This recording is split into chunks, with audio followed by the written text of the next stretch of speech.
benvenuti.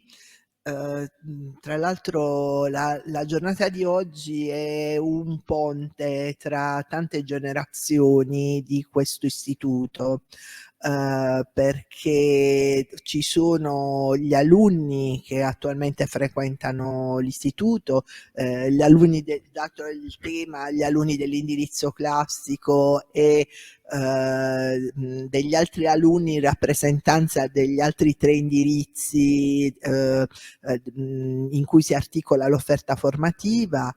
Però ci sono anche i rappresentanti delle istituzioni, ci sono i docenti e personale che è stato in servizio presso questa scuola. Ci sono delle realtà del circondario con cui questa scuola dialoga efficacemente già da alcuni anni.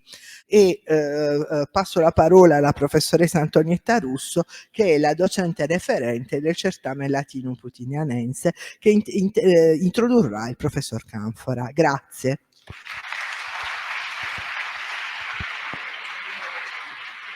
Oggi sono particolarmente onorata di poter presentare a questa platea il professor Luciano Canfora, che ovviamente non avrebbe bisogno di presentazioni. È professore emerito di filologia greca e latina presso l'Università degli Studi di Bari, Aldo Moro, e tra le altre cose, tra le tante cose, è stato anche uno dei miei docenti universitari, anche se per me è sempre stato il professore per eccellenza.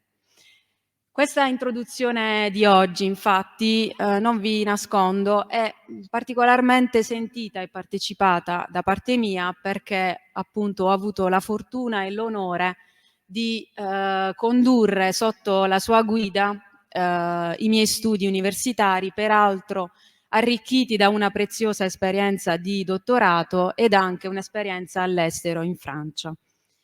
Oggi io posso certamente ringraziare il professore di come abbia positivamente orientato il mio percorso di studi e la mia esperienza professionale attuale come docente, perché tra le varie cose che mi ha trasmesso c'è sicuramente quel rigore nella ricerca che io quotidianamente cerco a mia volta di trasmettere ai miei alunni.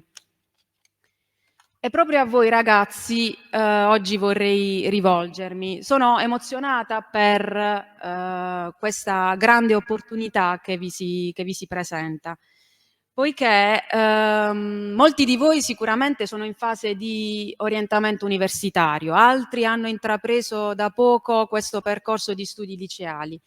Ma in qualunque direzione vogliate orientare il vostro futuro, che sia in ambito umanistico o in ambito scientifico, io vorrei davvero augurarvi di cuore di poterlo fare seguendo un po' quello che è stato l'esempio del professore nei miei confronti.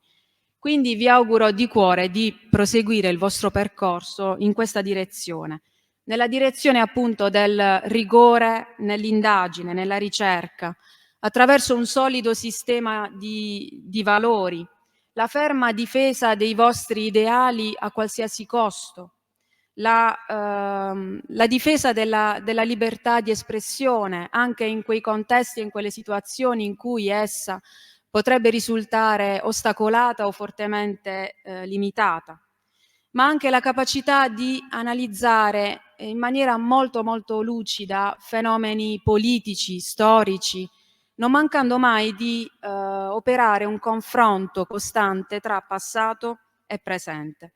Il professor Canfora oggi è qui con noi perché insieme a tutti i nostri alunni, colleghi e gli ospiti intervenuti, il nostro liceo possa attestare quale sia per noi il senso profondo di una formazione liceale che attraverso la conoscenza e attraverso tutto quel sistema di valori che il mondo classico ci ha trasmesso, possa fornirci tutti gli strumenti per essere cittadini del mondo.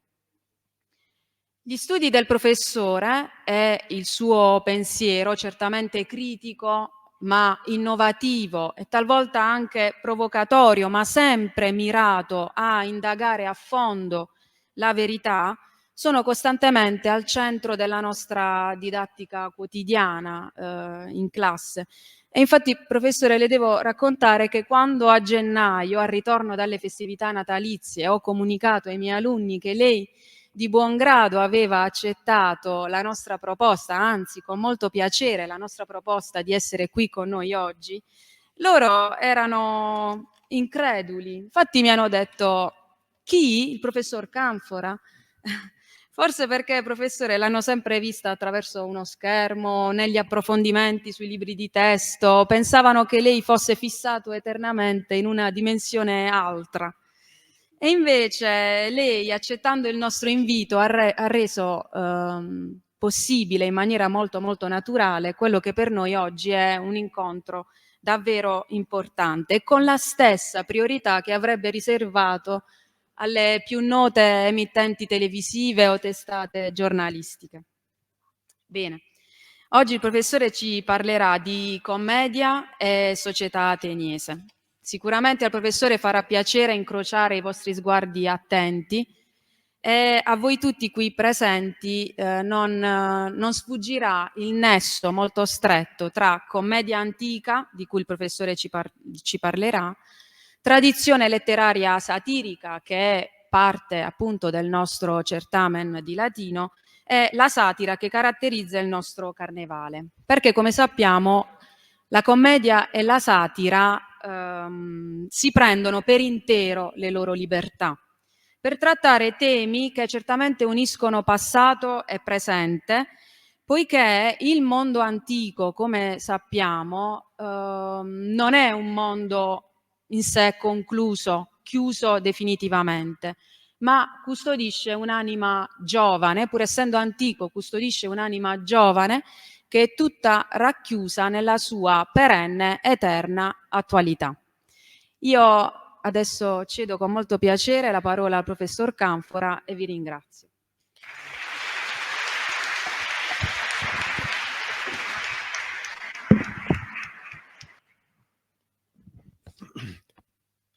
Sono molto grato e oserei dire lievemente imbarazzato, perché mi pare di fare il mio lavoro, l'ho sempre fatto e lo faccio ben volentieri, anche valicando i limiti anagrafici. Quindi davvero vi ringrazio per essere qui. La professoressa Russo, di cui ricordo la puntigliosa serietà quando era studentessa, poche parole ma sempre ben scelte e spesso anche problematiche. Vedo che nell'insegnamento ha conservato lo stesso orientamento critico, che è la ragione principale per la quale si fanno i nostri studi. La domanda che ci si pone è dinanzi a una notizia: donde viene? Chi mi dice questo? In che misura è credibile? Quindi la parola pomposa che si usa, la filologia è leggere con attenzione, chiedendosi sempre la base dell'informazione che ho davanti. Quindi anche la lettura di un giornale quotidiano esige una mente filologica, per usare una parola molto impegnativa.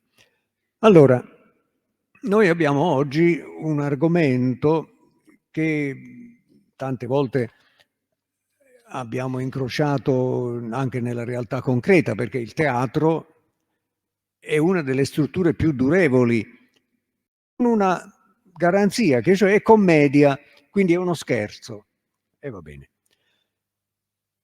Aristofane stesso gioca su questo, che in fondo è deresponsabilizzato uno che parla carnevalescamente, potremmo dire, e quindi con una libertà che non può essere necessariamente perseguita.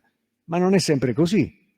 Perché? Ma perché è chiarissimo che la commedia ha una forza di influsso sulla vita cittadina.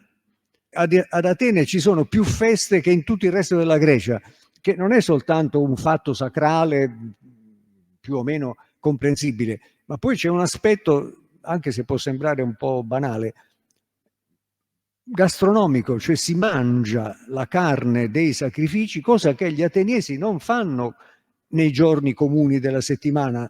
Il loro cibo è un cibo molto modesto, le famose acciughe, oppure qualcosa, diciamo, la carne è considerata una forma di grande lusso dal punto di vista nutritivo. Quindi le feste hanno un risvolto immediato, le paga la città. Nella storia del teatro e del cinema italiano, un uomo il cui nome d'arte era Totò, va bene, è ancora noto, è ancora apprezzato, credo io, non voglio esagerare. Bene, quest'uomo era un genio dell'arte comica, che colpiva in più direzioni. La sua critica era corrosiva, calzante molto spesso, ma mai di una sola parte.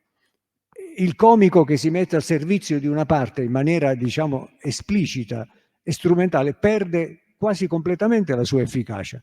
Aristofane è stato questo, è stato capace di fare politica sostanzialmente contro l'impero e tutta la macchina imperiale ateniese, ma mantenendo una capacità di indipendenza intellettuale, pratica, artistica, tale da assicurargli successo. Grazie.